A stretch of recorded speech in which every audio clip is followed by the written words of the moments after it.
I want to give a little perspective on some very common words, especially in Christianity. First of all, the word to believe. To believe. To believing something is when I'm deciding whether something's true or false. It's what my mind has decided is true or right or wrong. I believe it or I don't believe it. And so that's something about, we're talking about renewing of the mind. So there's some things that I have to believe. But one of the things that I first of all, especially when it comes to religion or spirituality, is, do I believe that there's a God? Have I decided in my mind, for whatever reason, what's brought me to that place in my belief system is, if I believe that there is a God, then that's called faith, because God is invisible.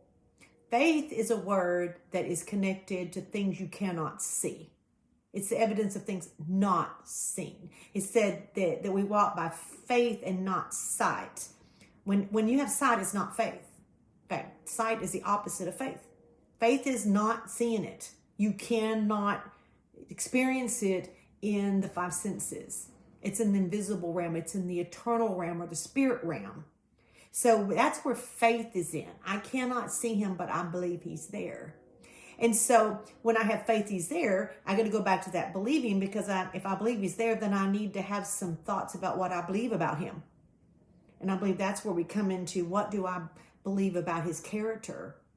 How do I see him? What is my belief system concerning this God that I believe in? That I can't see him, but for some reason I've decided, whatever my experiences are or my reasoning, to go, I believe there is a God.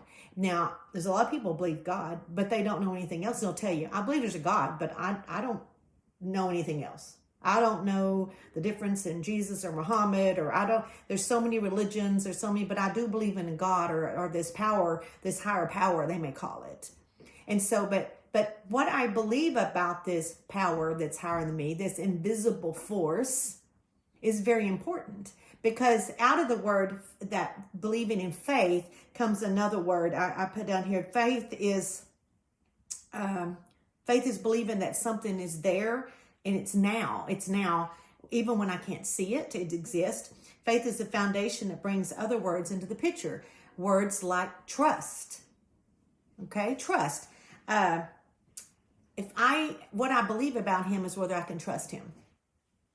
Okay, so I can talk about even the steps, the 12 steps of people in whether AANA or other programs who have 12 steps. And one of those steps talks about that I believe that there's a power greater than myself that can restore me to sanity, they bring me back to where I'm supposed to be. But at some point, I've got to get to the place where I can trust that power to the point that I can turn my life, my will over to that.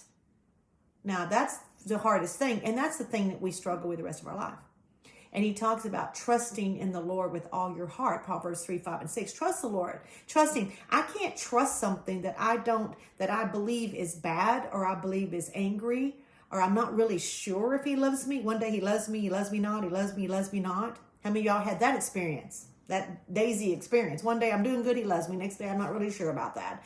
Or if you got this connotation, oh yeah, he's love, but even though he's love, if you don't do what he said, he's going to throw you in. Well, he don't do it, but he allows you, his child, to go throw themselves into this fire that he can't even take them out of, or there's eternal thing, this punishment that doesn't end, paying for the sin that he'd actually paid for. But whatever you think about that, it's going to have a determination on how much you trust him.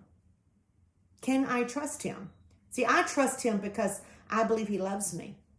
I believe he accepts me. I believe the word when he said, I'm accepted in the beloved. And I'm not accepted because I did X, Y, Z. I'm accepted because I'm his. I'm accepted because he said before Adam was even made or put in the garden, the lamb was slain before the foundation of the world. He already knew what Adam was going to do. He already knew that we would fall into this thing where we become dying people. We now have what people call sin nature. That's not in the Bible, sin nature. What is in there is human nature, flesh nature.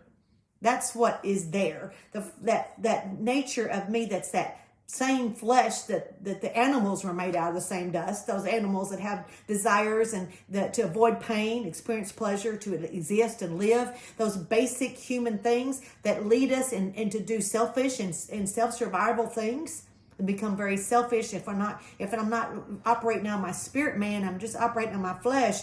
My flesh is demanding. My flesh can take me down all kinds of disastrous paths and even evil ways. It's according to how damaged we are, to how far we will go to meet our needs, right? So I put down here, trust is in where or in whom I place my belief. And so I'm trusting, and I put in the belief in the word, in his word. The word of a person. If I trust my dad, if he's a trustworthy father, if you've got a father that shows up sometimes, doesn't show up sometimes, then it's very hard to have trust. It's very hard to have peace. And the next word that I'm going to talk about is hope. Because based upon my trust and my trust in their word, that if they said it, is it true? It's not true. Because if I believe it, then it leads me to another word that's so important, and that's the word hope. And that word in the Bible means expectation. Expecting good to come or expecting something to come. So what is my hope? If I trust him, I believe he's there. I believe in him. I have faith that I cannot see the impossible, the invisible, but because he said it's true and because some things I believe he's trustworthy, then I can have hope. I can have an expectation. I can hold on to hope. I can hold on to my expectation. We got to hold on to my faith. My faith is that he's there, but my hope is that he's going to do what he said he was going to do. What the Bible said he was going to do, what he said in my spirit to what he said he was going to do, whatever I believe about him, there's my belief system. Whatever I believed in this faith in this invisible God gives me a trust that leads me to have hope, expecting good things to come. Does that make sense? These words can seem confusing, but they're huge and they really matter. I said, do I trust God with the situations I'm dealing with right now? I had to ask myself, and I listed them, I almost said it. But can I trust God with that? It's like the old Verizon commercial. Do you trust me now? Or can you hear me now? I know that this is something that I go through and we all go through. It's that constant, the do you trust me now?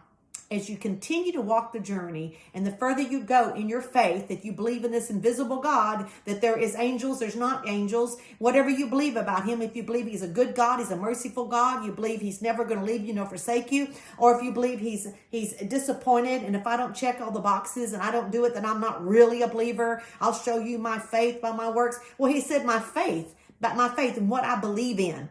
It's not saying that I'll show you my salvation by my works or whether I'm really a Christian. No, it just shows me where I'm at on my faith journey. It shows me of what my trust level is.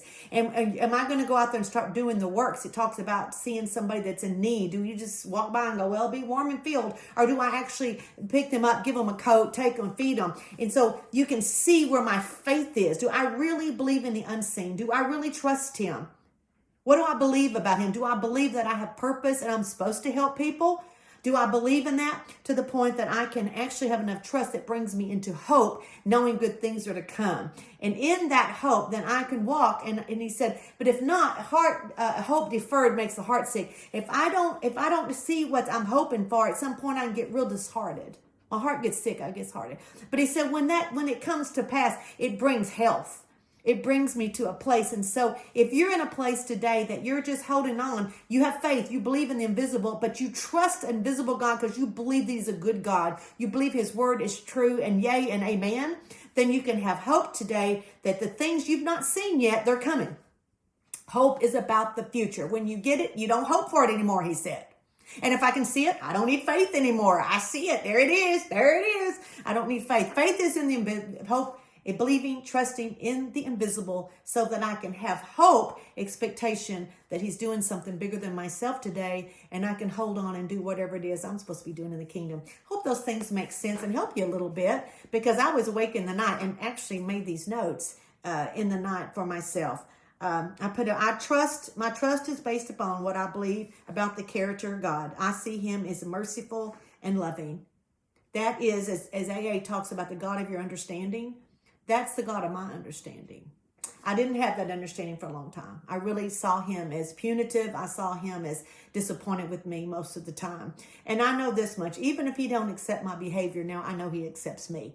And what he does about bad behavior, what does he do? He disciplines it. He doesn't destroy me. He's not going to throw me in hell. No, he's not going to do that. But he may let me some true lake of fire come, and that's now is I'm being purified. I get light. I see the true character of God, so I can not only have faith that he is, but I can trust him to the point that I have hope that there's good coming, even though I don't see it today.